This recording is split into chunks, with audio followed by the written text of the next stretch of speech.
Okay, so Be'ezras Hashem, we are continuing with our weekly shirim, the shirim of Tafshin Pevav. And next week, Be'ezras Hashem, we're going to pick up with the weekly shirim. But today, I just want to kind of frame what I'm trying to do this year, Be'ezras Hashem. And it comes from some thoughts that I had over Simchas Torah, where so much of the singing is about the value of investing oneself in Torah, investing oneself in the shape of meaning that the Torah provides, choosing the path of the Torah, choosing to invest myself, to take my strengths and my amelus and my human need for effort and to exhaust it into the territory of the Torah, into the territory of meaning making. Ashrei Adam Sha'amal Batorah, praiseworthy is the individual who expresses themselves, exhausts their efforts, utilizes all of their strength within the space of the Torah. Lule sarascha sha'ashua azavadati bioni. If it were not for the Torah that is my plaything, I would be lost in my own destitution, in my existential destitution. So we see that the Torah is this object of desire. It's the object, the centering point of one's life, where all of one's efforts are meant to be directed towards the Torah, to force the Torah to secrete more of her inner meaning that has not yet been revealed. The Torah itself is the fount of meaning. Torah is the fabric, the texture that enables us to be in this world with a sense of meaning, with a sense of purpose. The entirety of the Torah is centered upon a singular point of emuna, which means to say that the Torah and emuna are ultimately the pivot point, the centering point of reality that enables a person to function. Ashrei Adam Sha'amal B'Torah, praiseworthy is the individual who spends their time cultivating meaning, who spends their effort, who labors to cultivate meaning in this world. It is a laborious effort. It takes so much strength within the mind to choose pathways of meaning, to choose pathways of orientation that bring about good feelings and joy and affirmation of being. It is all too natural and all too human for a person to get stuck within the heaviness or those pathways of denial or sadness or despondency or hopelessness, and to negate the value of the moment, to negate the value of the self, to negate the value of this action. The path of Torah is an affirmative stance where a person chooses to step out of the natural flow that descends downwards to a place of inactivity and despair, and to step out of it and to lift the entire frame up with the self in order to affirm and confirm and reaffirm meaning over and over. The Torah is light. The Torah is the illumination of meaning upon all of existence. Ashrei Adam Sha'amal B'Torah, praiseworthy is the individual who toils over the Torah. Praiseworthy is the individual who toils over meaning making in this world, who ensures that there's not going to be a moment of conscious thought that is going to be without the attempt to fill the void with meaning, to fill it with illumination, to allow it to become a meeting point in which the light of the infinite can flow back into reality. This is the affirmation of the Torah. This is where all of the efforts need to be placed. The amelus b'Torah is not so much the value of weakening oneself to a point of exhaustion, because that betrays a certain obedience on a religious level. The opposite is true. One is born in this world with a sense of toil. We are toiling creatures. We struggle in this world. This world can be a fragmented, frightening thing, and this world can be a beautiful and unified thing. And very often it hovers at the edge of both of those possibilities. And the toil and the labor of the mind is to enable the self to protect itself, to create systems and frameworks of meaning that will enable me to move forward in the next moment with a saying yes to the world, with a joy, with an affirmation. The Torah, the Torah is the centralized point of meaning as given to us through Nevuah, from HaKadosh Baruch Hu, through Moshe Rabbeinu, to Klal Yisrael. The Torah represents the affirmation of the meaning which reveals the point of faith inherent within each and every moment. Every moment is a meeting place with God. Every moment is a meeting place with an infinite light that exceeds the capacity of my mind to comprehend. This necessity of toil is true either way we look at it. The self is going to have to toil in this world. The self is going to have to try and make meaning out of this world. The self can deny its ability to find meaning, and it can fall into all sorts of suffering and difficulty, or the self can affirm meaning, can choose to focus all of their strength and efforts within the creative space called the Torah. And Ashrei Adam Sha'amal B'Torah, praiseworthy is the individual whose toil and labor is an affirmative attempt to create lasting meaning both in the moment moment and for eternity, to live a life of meaningful engagement, of alignment, of being able to say to HaKadosh Baruch Hu and to myself that this moment contains everything that I possibly need, because this moment contains the point of meaning that I need to continue to fix myself on. The entirety of the Torah can be reduced to the singular point upon which the entire thing stands, which is tzaddik be'emunaso yichya, the centering point, the Archimedean point of meaning that is emergent from within the illumination of the Torah, which is the object of our efforts, which is all that we're trying to confirm for ourselves in this world, is the secret of emuna. Emuna, an openness and a yes saying, an affirmative stance to the fact that HaKadosh Baruch Hu is here, HaKadosh Baruch Hu is there, HaKadosh Baruch Hu is everywhere, HaKadosh Baruch Hu is in the light, HaKadosh Baruch Hu is in the dark, HaKadosh Baruch Hu is in the middle, HaKadosh Baruch Hu is in the ease, he's in the difficulty, he's in the medium, he's everywhere. He's beginning, he's middle and end. He's prior to the frame, he is the frame, and he's after the frame breaks.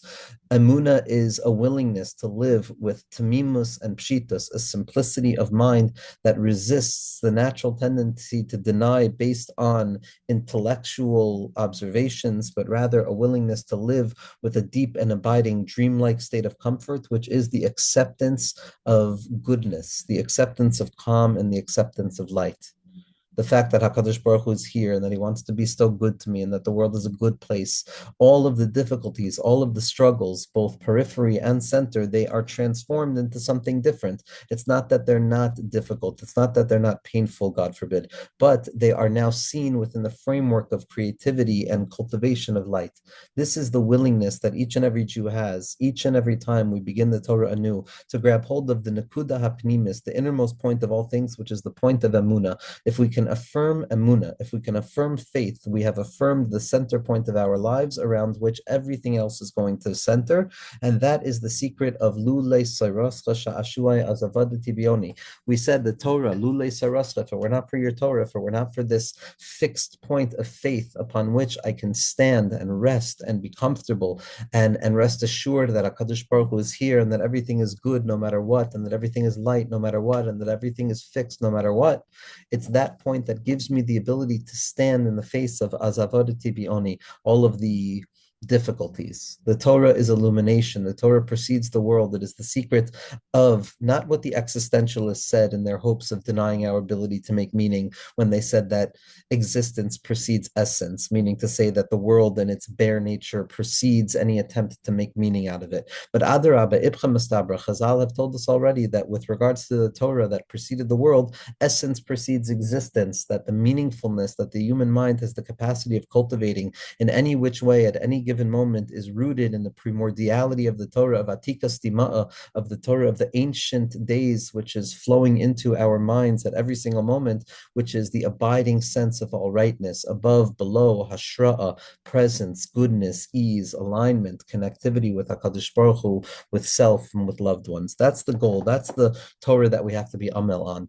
And all of Simchas Torah, I was thinking about this, that the Simcha is the call, it's the clarion cry to the fact that yes, one must be in effort in this world. It takes so much effort to be in a state of calmness, but the effort that one has is either going to be directed towards vacuous and vacuous things that are not going to bring about lasting joy or connectivity, or I can spend my time in my mind with sha'ashuei emuna to uncover more points of faith through the dynamics of thought and attachment and prayer and all of the rigor that it takes to be a human being, but to direct it upwards to HaKadosh Baruch Hu.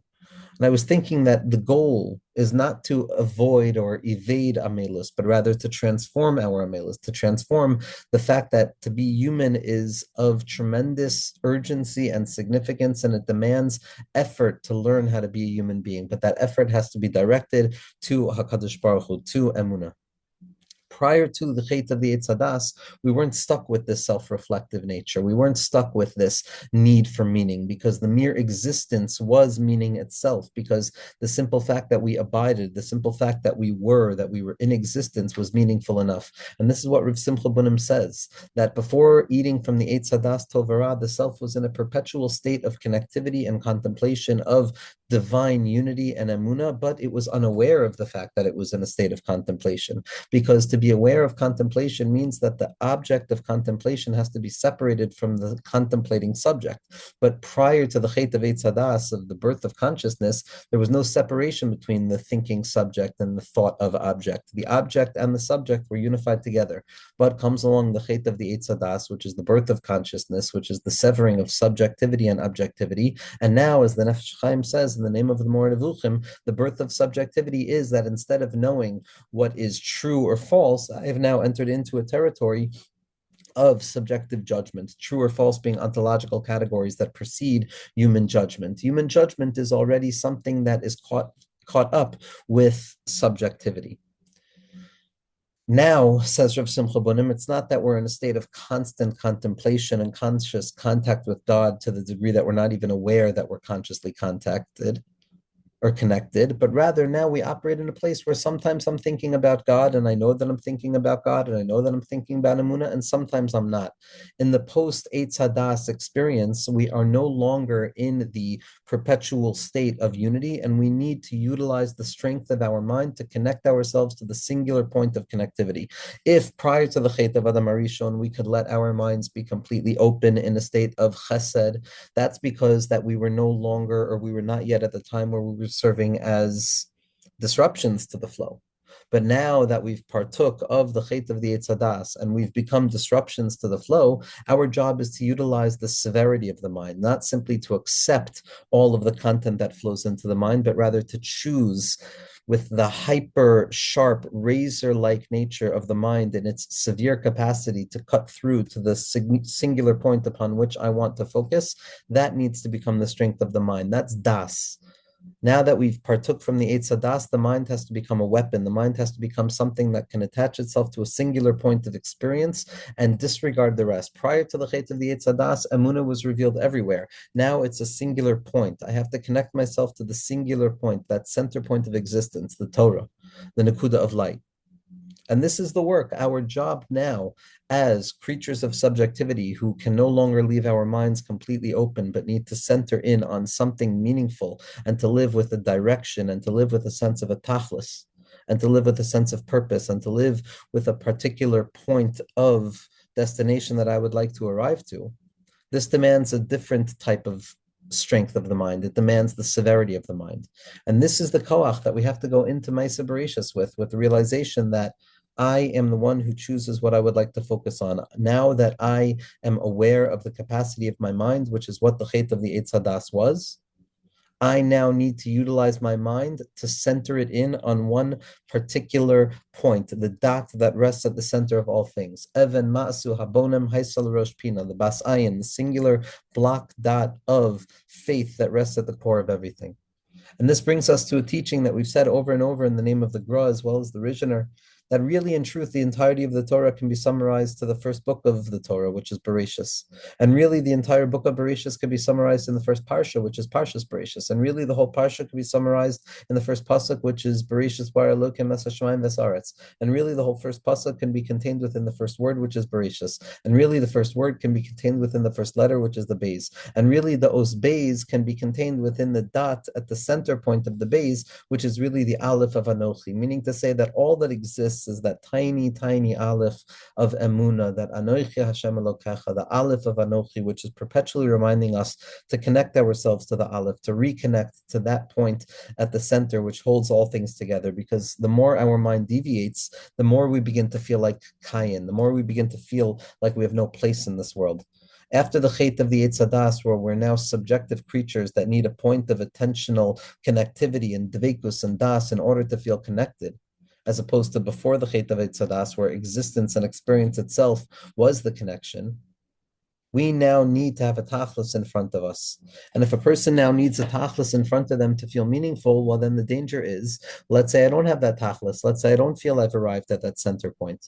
And then a person begins to live with the curse of Cain, which is the secret of wandering to and fro within the land. We've taught this teaching before from the Heilige Kashanetzer Magid Avodas Yisrael, that how could it be that the punishment of Cain was that he was going to be forced to wander around the land? Couldn't he choose to settle wherever he wanted to settle? If settling is rooted in finding the singular point of which I am centering my experience, that point of tachlis, of emuna, of the bas ayin, of the nekuda hapnimis, of what it means to be a yid, to continue to have emuna in spite of all things, within each and every moment, to uncover that secret light of Einon Milvado and the alufa shel olam that comes back into each and every scene to flood it, no matter how concealed it might seem, with the light of infinitude. Once we realize that that becomes the singular point and the tachlis of all things, anytime I'm not living with that tachlis, I'm wandering in this world. I'm an anxious person. Anxiety is the birthplace of the wandering of the self away from itself. It feels that it's missing something or that it's in the wrong place at the wrong time. And as a result of that, it needs to acquire or go elsewhere or be elsewhere in order to find itself.